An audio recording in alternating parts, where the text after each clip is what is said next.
Good day, everyone. Hope you're all comfortable as you're watching this video. Today we're going to take a journey into critical appreciation of English B drama section. For your multiple choice examination, you will be asked to analyze, critically appreciate questions and choose the answer from 4 options. My name is Mrs. Banwell and I teach at the Girls High School, and I am going to take you on this journey.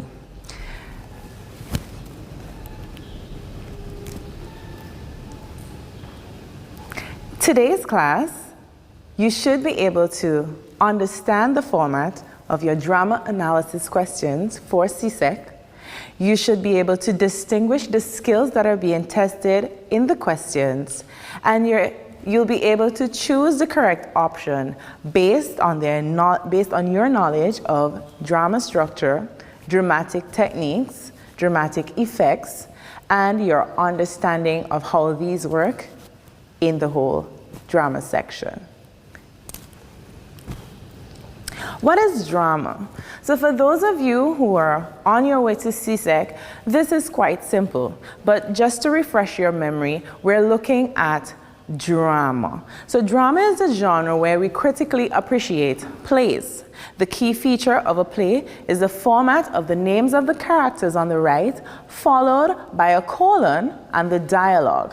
Now, although plays are meant to be seen and performed, for critical appreciation, we use scripts. So here is an example of a script.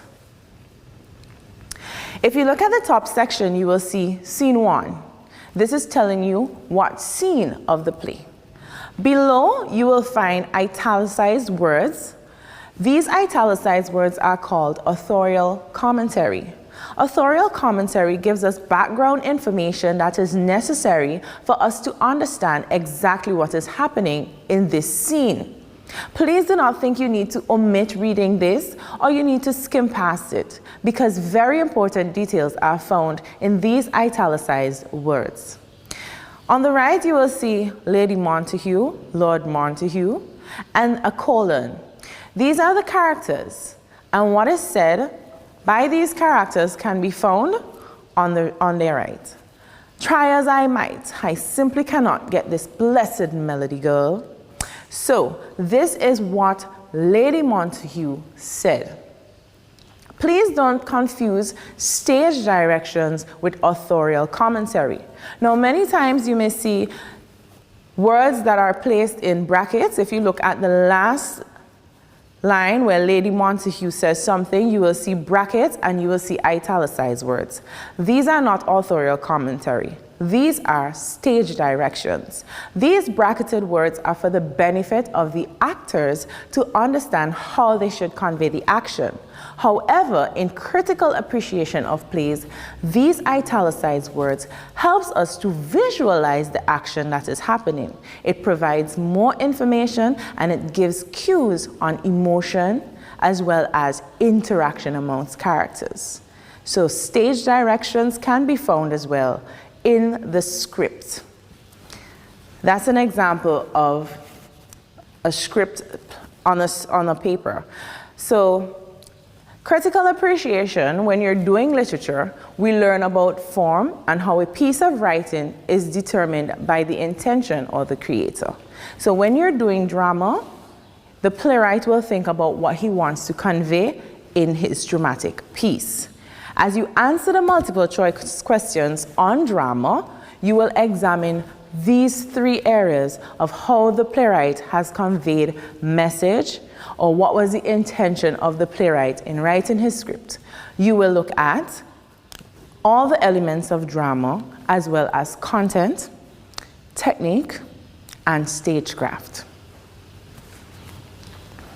Questions relating to content will ask straightforward questions where the answer is provided in the details of the play. So for content, it is simply asking what the play is about or what happened in the play, as can be seen in this question. Antonio castigates the boatswain during the storm because he believes the sailors are. Now, for many of you who are studying your CSEC examination for the June, well, it has been pushed forward, the 2020 examination, you are familiar with the text, The Tempest. The Tempest is a play written by William Shakespeare. In the first scene, we see the storm ravaging the boat where the nobles and the boatswain are in. This question is asking, why does Antonio castigate the boatswain during the storm? The answers are A, he believes the sailors are drunk. B, he believes they're disrespectful. He believes they're C, sluggish, or he believes they are incompetent, right? If you were to look at this question, all you need to know is what is happening in the play so that you can answer this question. Clearly, he believes that they are incompetent. Next. When answering questions based on characters. Now, the questions may ask for a character's name, their role, their relationship between other characters, personal details about that character, their physical description, or a personality trait.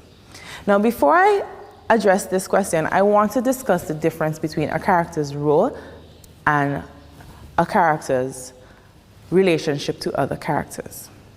When you're talking about a character's role in a play, it does not necessarily mean whether or not the character is a mother, a father, etc. It can mean the character's role as it pertains to the plot, whether this character is meant to provide information about another character's past, whether the character is meant to advance the plot in some way, or whether the character is meant to confuse the audience. We call those characters red herrings. But when you look at a character's role, it can be their role as in their relationship between another character, whether it's a mother, a son, a father, etc. It can be the person's role in the play, or it can also be a symbolic representation of that person in society, right? So a common role that someone will play in a play is that of a mother figure, a matriarch, a very self-sacrificing mother who gives of everything. For example, in The Tempest, we have Prospero. Prospero's role is a father. Yes, he is a father because he is Miranda's father. However, his role as a father in society is seen even more with the care that he takes of Miranda as a single father. But then you also have Prospero's role as it pertains to a powerful politician. And then we have his role as a magician that advances the plot. So when you're looking at a character's role, you have to look carefully at the question and how in-depth that question is asking you to look at that specific character. So it's pretty straightforward when it comes to the name and the relationship between other characters, personal details, etc. Those are very straightforward. But when it comes to the role, we have to be very careful, very meticulous. So let's look at the next slide and see a question that can come that's on character. Caliban is the offspring of. Clearly this information is asking about personal details about Caliban, and Caliban is the offspring of Sycorax the Wicked Witch. So let's look at the next slide. Questions pertaining to plot, right? So far, let's just keep the train going. So far, we looked at content. You may find questions on content. What is happening in this script? What has happened in this piece? Then we found questions on characters. Who is this character? What's this character's role? What's this character's relationship? Give me some personal details about the character.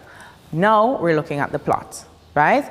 So what action happened before or after one or another event, right? So we're just asking you to follow the plot line. So let's look at a question that is based on plot. Prospero uses magical powers to, I can't see the other, to conjure. Prospero uses his magical powers to conjure a blank, blank, blank, and blank, right?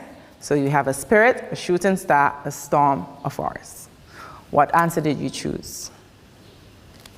Very good. He used his powers to conjure a storm. Now, you will have to know that a tempest means a storm in the event that you didn't read the text. And I take it that you have all read the text at this point. The next questions that you can have is theme. So in looking at the theme is another word for an idea, right? And whenever you have a creator, in this case the playwright, writing on theme,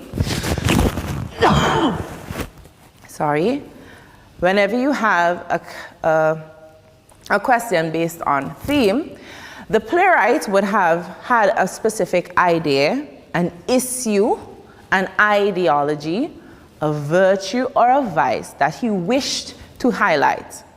In highlighting these, we call them themes.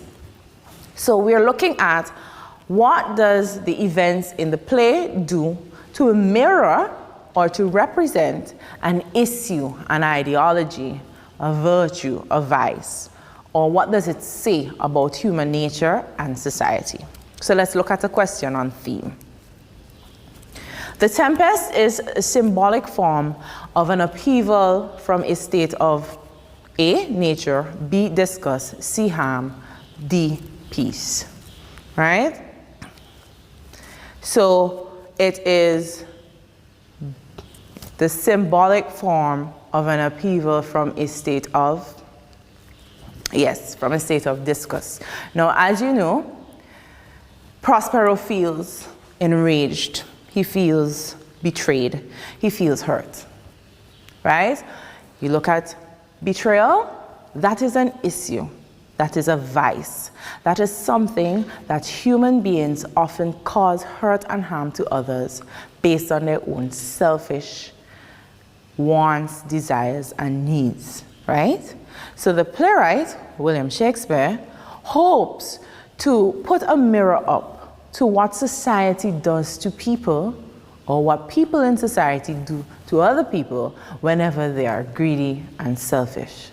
That theme, therefore, is represented in the symbolism of the tempest. The tempest represents Prospero's rage, his anger, his frustration, his hate, his disgust with the actions of his counterpart, his brother, right? So when we're looking at themes, we're simply using the play to say something about human beings, how we interact. In a real life situation, we look at themes all the time. We sit with our friends. We say, did you hear about Susie? She did this, she did that. And then we all comment. We say, oh, that is so selfish of her. That is so wicked of her. Or as you may say, that is so fake of her. And you may go on and you comment on what her actions has done to others and how it reflects on her as a person, as well as those morals and values, those virtues that you would have been taught growing up. You look at how her actions match up against them, how they go against them, and we comment on it. In English B, we're doing the same thing.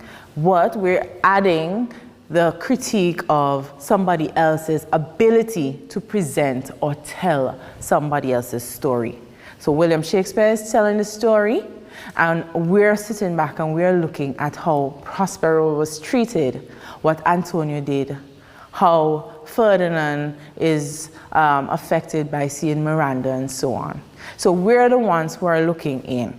So the themes has to do a lot with how we feel and how we interpret these actions that are happening in the play. So the thematic question will always be based on some ideology or some virtue or vice or some issue that occurs in our everyday lives. Let's look at another slide. Another element of drama that we're looking at is music and rhythm. Now, when you are doing your elements of drama, we don't really focus much on the music and the rhythm aspect because we just take it for granted that, oh, there's a song in the play. There are some lyrics in the play. the characters are saying what they're saying, but we don't understand how effective music can have a part to play in conveying emotion and content. So we're looking at a question that can come for music or rhythm.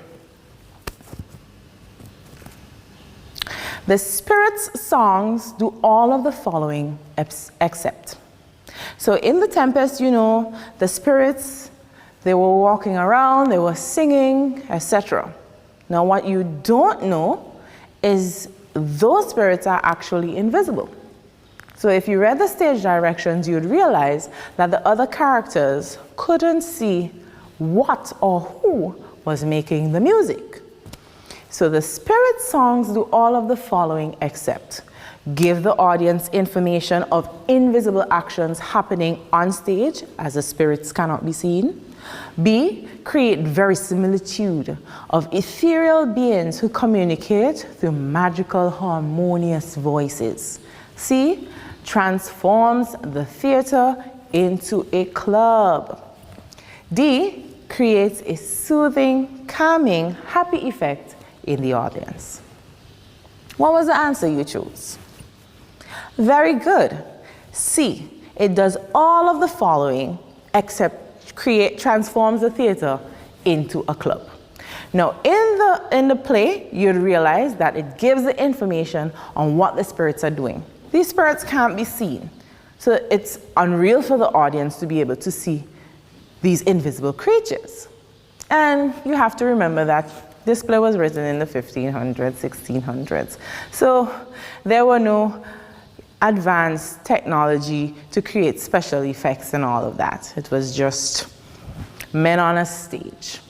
So this was a very crafty way that William Shakespeare created the atmosphere of invisible spirits, where in the background, the audience heard songs, harmonious singing, but they couldn't see anything. But the spirits were actually singing what they were doing in this invisible space. So the audience was able to know what the spirits were doing. So when the spirits were celebrating the lovers and they felt all tingly and happy, we would see Ferdinand and Miranda experiencing all this ecstasy and delight, but we won't know why. But through the music that is provided in the songs of the spirit, we're able to experience what Miranda and Ferdinand were feeling through their magical interaction, right? So B, creates verisimilitude of ethereal beings who communicate through magical harmonious voices. Now for those of you who don't know what verisimilitude is, let's break down the word. Veri, V-E-R-I. Now those of you who do Spanish and French, you know ver means true. Vrai means truth. Right? So true. Similitude. Now what you see in there is simile, right? Simile, right? So if you were to look at simulation, perhaps, what is a simulation? Right? Good. So a simulation is a makeshift event of something real. So if I'm driving one of those Gran Turismo video games, that's an automobile simulation. If I'm doing virtual makeover, right? I put up my selfie and I put different hair and lipstick. That is a simulation. I'm simulating my makeover. So verisimilitude means creating realness. Remember, we have true from a simulation, which is the play, because the play isn't really happening. It is just a makeshift happening of what could happen in real life. So verisimilitude really means creating a real life feel to what we're seeing in the act. So verisimilitude of ethereal beings. So we know about spirits and fairies and all of those things. Now we can choose to use negative words like obia, right? But You can also express these magical beings in positive words like ethereal, right? I'm sorry. So ethereal beings who communicate through magical, harmonious voices. That's what they do. It does not transform the theater into a club. Now we hear music, it's not about clubbing. But it does create a soothing, calming, happy effect in the audience because that's the effect that the playwright wants to create with these happy, magical beings. So looking at this, you will have to know how music and song adds to the plot, adds to content, and also adds to the stagecraft and essentially the effect on the audience. All of that in just this one question. Let's look at another section, spectacle. Now, spectacle is what is seen tells the audience.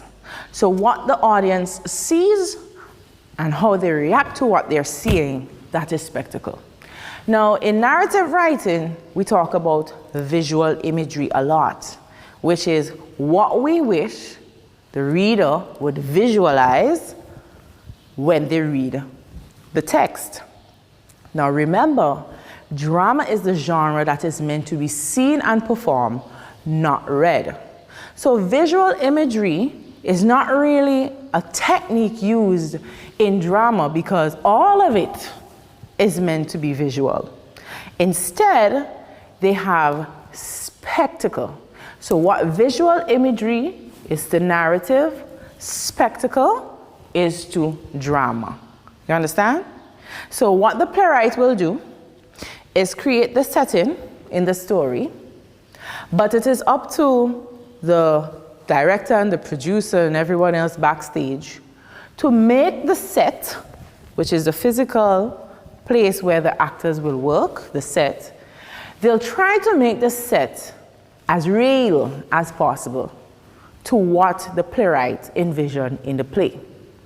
Now remember, imagery has to do with imagination. So all of our imageries, they rely on our imagination, looking at the person who's reading or hearing them and tapping into their own imagination and coming up with something. That's why imagery is different for everyone. What I may read and get from a text and envision, it may be different for someone else because they have different experiences that they use to imagine. But with a play, spectacle, everyone is seeing what the producers, the directors, and the playwright wants you to see. So we're all seeing the same thing on the stage. But as with visual imagery, where we experience different feelings from it, the audience will all experience different things from the same thing that they're seeing, right? So what they're seeing on the stage looks nice. It's exactly what the playwright says he wants you to see. But me sitting there, I may see something and start to cry. Or I may see something and start to laugh. I know that there are sometimes you'll be watching a horror movie, yes? And the person sitting next to you is there, oh, I can't, they're scared. And you're there, you can't see, look, what? From the same visual representation, we're all experiencing different things. So spectacle is what the audience is seeing, but each individual may interact differently with the spectacle. So visual imagery and narratives is similar to what you will get in spectacle for plays. Let's look at the slide with a question based on spectacle. The nobleman being commanded by the boatswains. I'm not seeing the thing.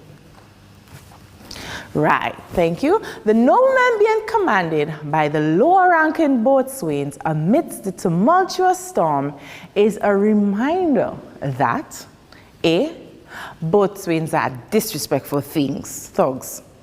B, status and titles are not set in stone, and in any circumstance, one's fate may rest on someone whose status is lower in life.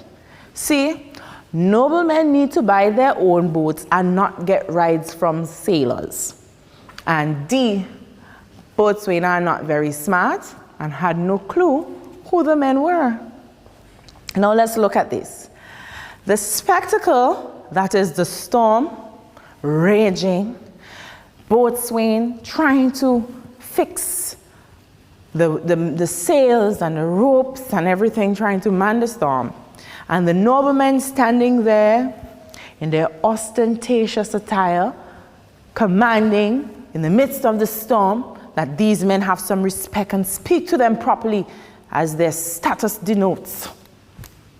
And they're about to die, but if I live, I'm going to hang you for being disrespectful to me. What does that say?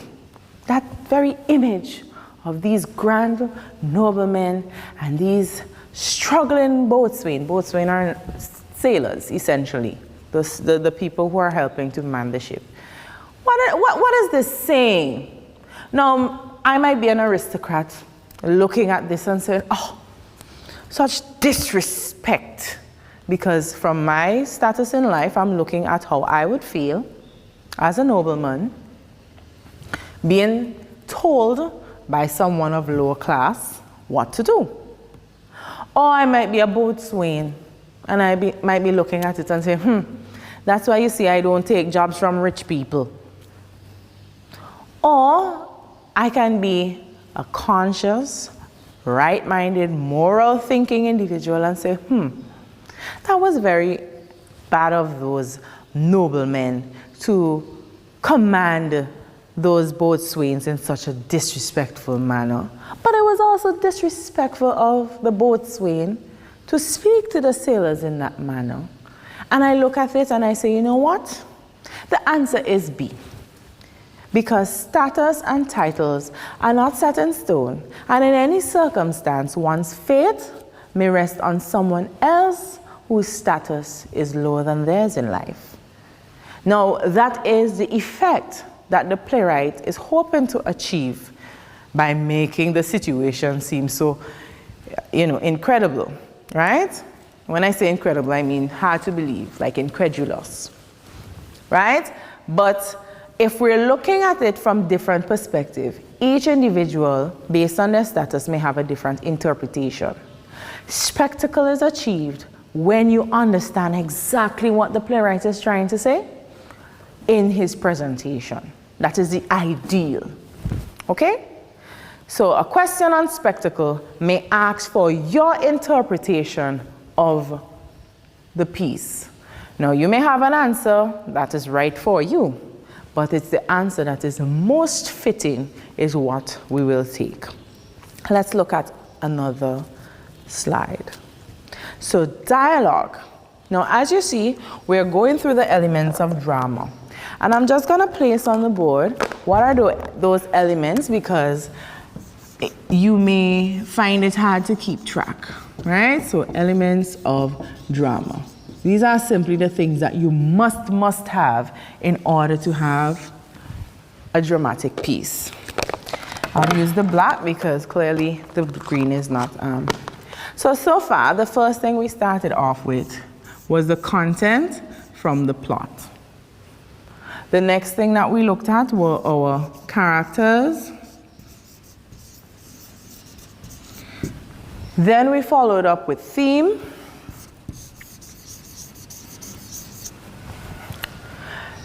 We swiftly moved to music and rhythm, which was fairly easy for us, right? And now we're at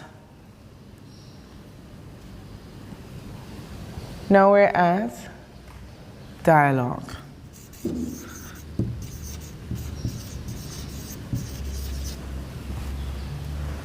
So, dialogue. So dialogue is what the characters say, what is conveyed through speech. Let's look at the question on dialogue. Be not afraid, the isle is full of noises, sounds, and sweet airs that give delight and hurt not. And it said, who said the above words? Now, if you don't know the text, or you haven't read the text, or maybe you know the story of the text but you read the unabridged version, there may be direct quotations from the text that you will know. Now, it's not asking you to know all of the words, but looking at simple things, you will know how to analyze the character that could have possibly said this thing. Be not afraid. The isle is full of noises, sounds, and sweet airs that give delight and hurt not. Who could have said this? Clearly, it is someone who lived on the island, so it couldn't have been Antonio or any of the noblemen who just became stranded on the island. Now, obviously, this person is welcoming someone. So who is this person who could have been being welcomed? Who welcomed people to the island? We had Miranda to Ferdinand. We had Caliban to Gonzalo and Sebastian and the others. So let's look at the options there. Is it Ariel? Ariel didn't welcome anyone because Ariel is a spirit that only can be seen by, yes, Prospero. Good job.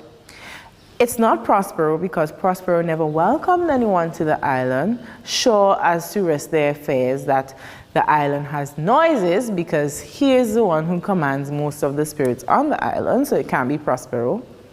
Gonzalo never lived on the island, so this quotation here must be from Caliban, probably to one of the noblemen, right? Yes. So this is a question on dialogue. Look carefully, if you do not know directly who said it, look carefully for the cues that are in the speech and assess from the list of characters who is the most probable person having said those words. And you can do it, right? So let's look at the last element, and we have technique, right? Music, dialogue. Let's put technique here.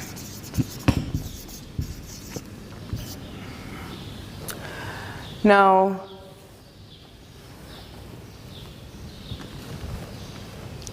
technique questions are questions that are related to the writer's craft or the stage craft.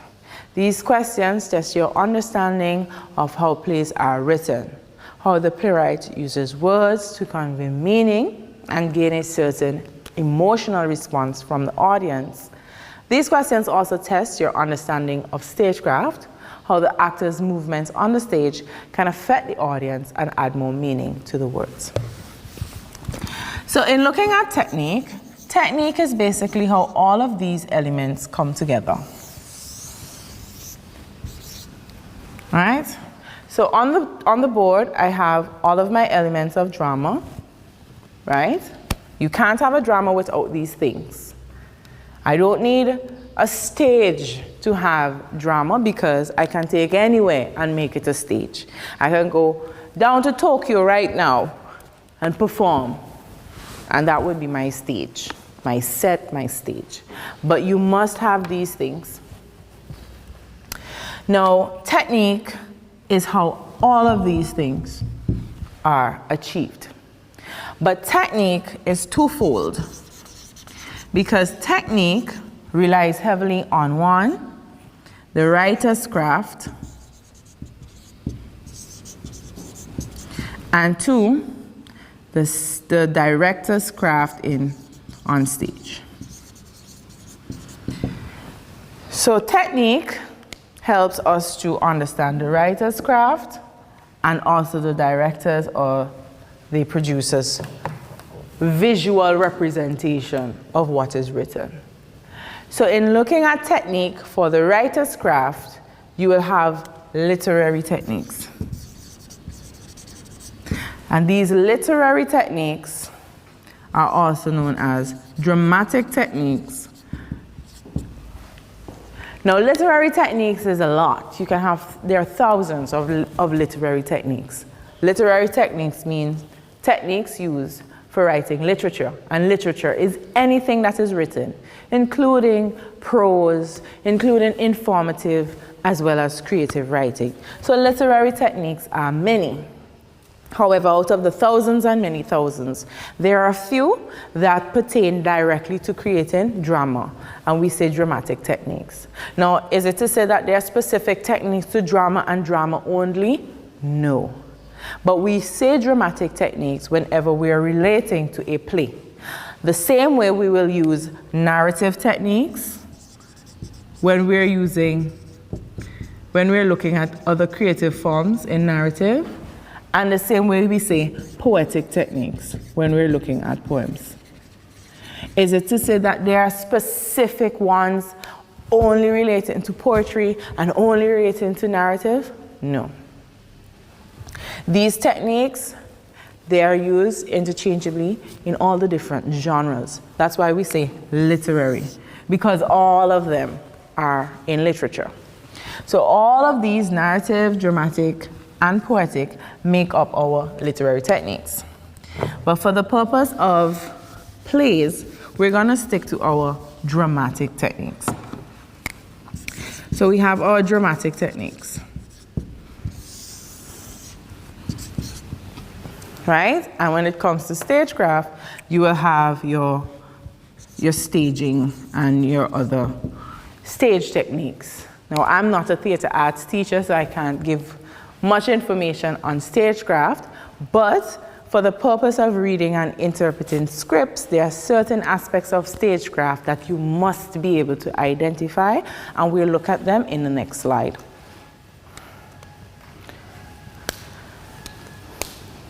The table above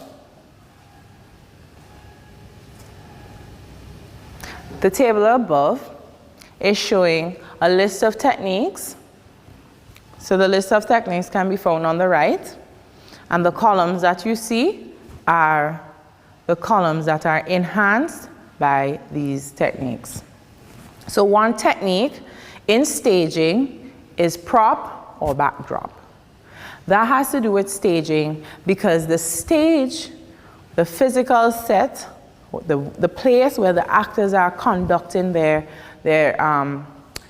scenes, it will be enhanced through a backdrop, which is a setting or a picture in the back of the stage that conveys where you want the characters to be. So if you're on a beach, you may see blue clouds, extensive sand, maybe an umbrella, children far off.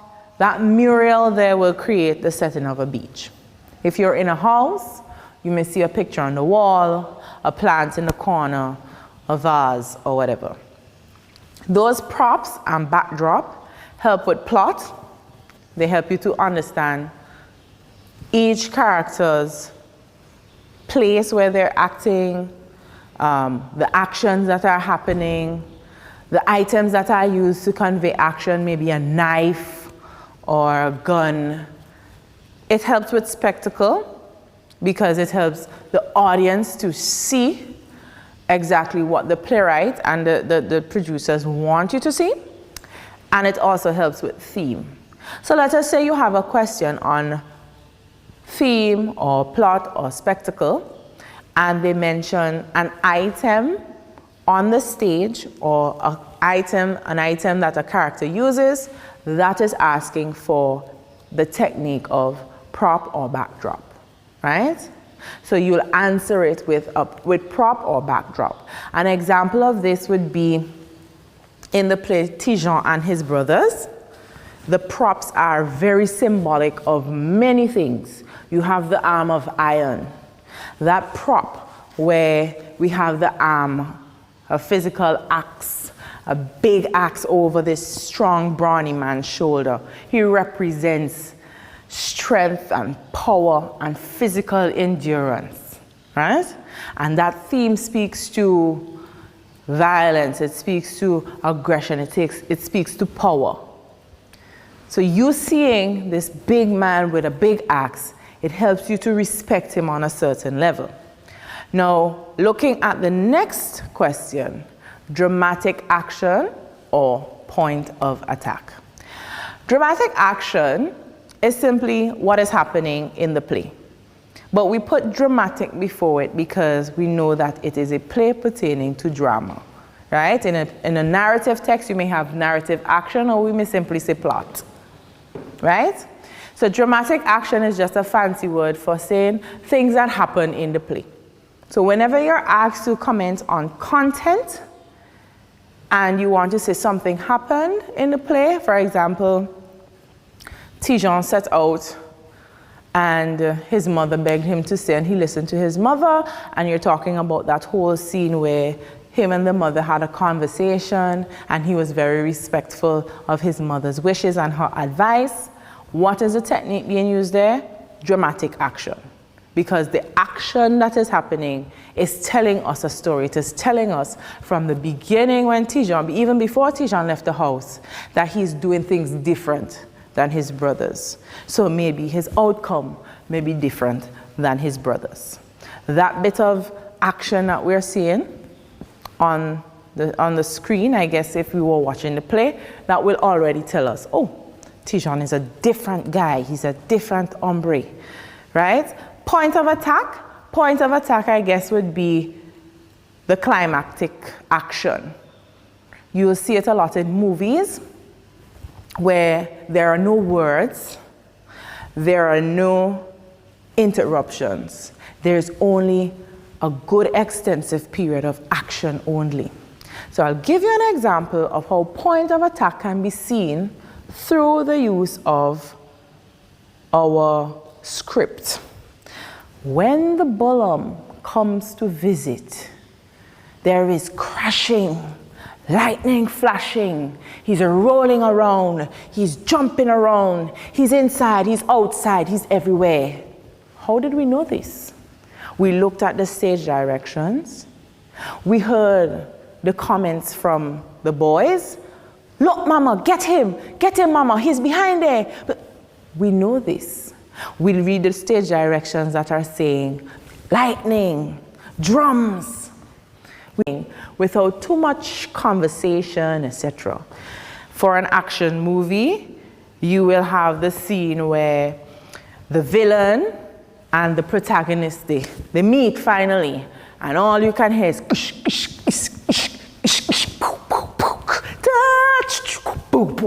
that's point of attack.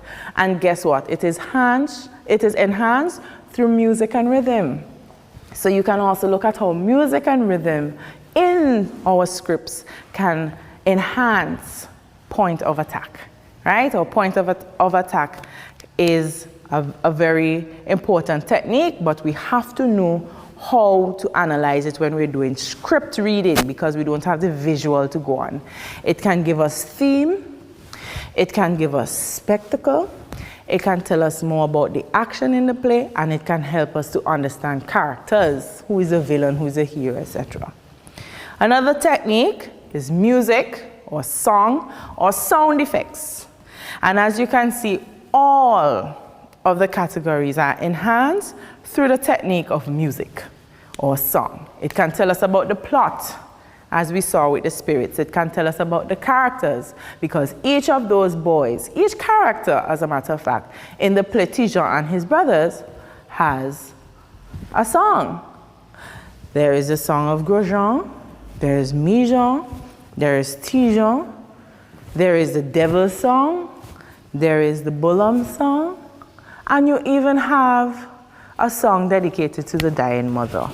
So there are songs for each of those characters. So in a play like that, song tells us about each of the characters' history. It tells us about their feelings. It gives us a lot of information. Language. And language is sort of a big category, because language is communication, and it conveys information about all of the elements that we spoke about: plot, character, spectacle, rhythm, theme, dialogue, each of them. So language as a technique, you can see it in the form of epiphany. When a character has that aha moment, aha. Or it can be an aside, or a dialogue, or a monologue, or a soliloquy. Now I know, looking at it, you may want to know, what are those things? Well, aside is when the audience is behind an imaginary wall, and we call this the fourth wall. But the characters on stage, for some reason or the other, can see these people looking at them, and they even speak to those people looking at them. Right? Now, on the side is where the character speaks to the audience. It's called breaking the fourth wall. Now, in plays, it may not be visible in the plays that we have studied, which is The Tempest and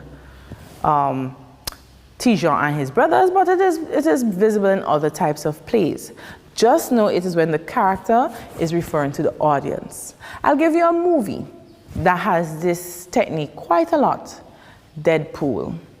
So in the action that is happening, Mr. Deadpool pauses the action to comment to the audience. Well, I know what you're saying. This isn't really a romance movie. How did he know we were thinking about that? Well, that is called an aside. It's where the character on stage acknowledges that there's an audience and he speaks to them. Now, that is very different from, let's say, a soliloquy, right? So the soliloquy is where the character is on stage and he's telling us about his thoughts and his emotions. He's speaking out loud. He's not speaking to anyone, he's speaking to himself. Now, the audience has no way of reading the character's mind, but through the use of a soliloquy, we're able to hear his inner thoughts. He is not aware that there's an audience or there's anyone else in the room, and he's speaking. Prospero does this a lot. Prospero speaks to himself and he goes over the plans that he has. So you will hear him say, yes, my plans are coming along nicely. I can see Ferdinand and Miranda are developing a good relationship. That's exactly what I want. That is a soliloquy. He's speaking to himself. That is very different from a monologue. Now, if you look at the word monologue and dialogue, mono means one, dia means two. Now, with a monologue, there can be other characters on the stage. There can be other characters on the stage, but with the monologue, there is not an interaction as a dia with two people. This character is not speaking to that person per se. He can be speaking to someone, or he can be speaking to the air in general, but other characters are there. So a monologue is simply an extended piece of speech by one character. And you can find that with, was it Prospero? Was it Prospero who had that very long speech? And he was saying, you know, these are the things that dreams are made of. And he commented on how he went through the process of forgiveness, how he went through anger and hurt and forgiveness, and now he's at a point of love and understanding. And that monologue where he spoke extensively about his feelings and what he learned and so on, there were people there. Everyone was looking on, you know, they were admiring his speech. That's a monologue. It's an extended piece of one person speaking. Soliloquy is more of a introspection. Aside is where the character speaks to the audience, and epiphany is when the character has that aha moment. So they may speak on what they have learned or what they've realized. Another technique is symbolism or motif. And symbolism and motif, as you can see, it has a lot of areas that it can enhance. Symbolism and motif is simply where there is a thing or a concept that is recurring in the text. Symbolism, the difference between symbolism and motif, symbols are sort of standard. So we know the color of red can mean love or passion. We know the rose can be love or death, depending on the color. We know that a white dress can symbolize a wedding or purity or some event where the individual's innocence, like a communion or so. So that would be symbolism. But motif is where one thing is recurrent as it pertains to the play, right? So the play has this one element that you may not find in other plays, and it means something special to that one person or to the plot. And that's the difference between a symbolism and a motif. Okay, so naming, characterization, and costuming. Naming, characterization, the names of the characters can come into question. What they wear. So for example, Prospero wears his cape every time he's going to do magic, but whenever he's in the capacity of a father, he takes off the cape and he speaks to Miranda. When he wants to get back into his magical powers to start doing his deeds as a great musician, he puts on his cape again. So costuming. Dramatic or situational or verbal or cosmic irony. Now, irony is a big thing because many students can spot irony from a mile away. But then when you are able to spot the type of irony you're looking at, that is when it's amazing. You know, you have reached another level, you leveled up. So dramatic irony is where the character is happening, is doing something on the stage, and whatever is happening, they don't know about other actions that other characters are doing that can impede or enhance what is on stage, what they're currently doing. So the audience has information about someone or something, but the character does not. So while Mijan is at home talking about how he's going to defeat the devil and so on, Grosjean is already dead. When Mijan sets out, we already know that Papa Bois, or the person who is pretending to be Papa Bois, is the devil. We know that, the audience. Mijan does not know that. Ti-Jean does not know that. So the fact that Papa Bois, or the person presenting himself as Papa Bois, is not really Papa Bois, but the devil in disguise, that is dramatic irony. Situational irony is the irony where a certain situation may look like it's good or bad, but it's not. And that's the common type of irony that you girls usually, you students usually find. Verbal irony, obviously that's when the character says something but means something else. And cosmic irony is where a situation happens for the benefit of everyone. So cosmic irony would be when the Balaam turns on the devil. In all of the universe, in all of time, as we know,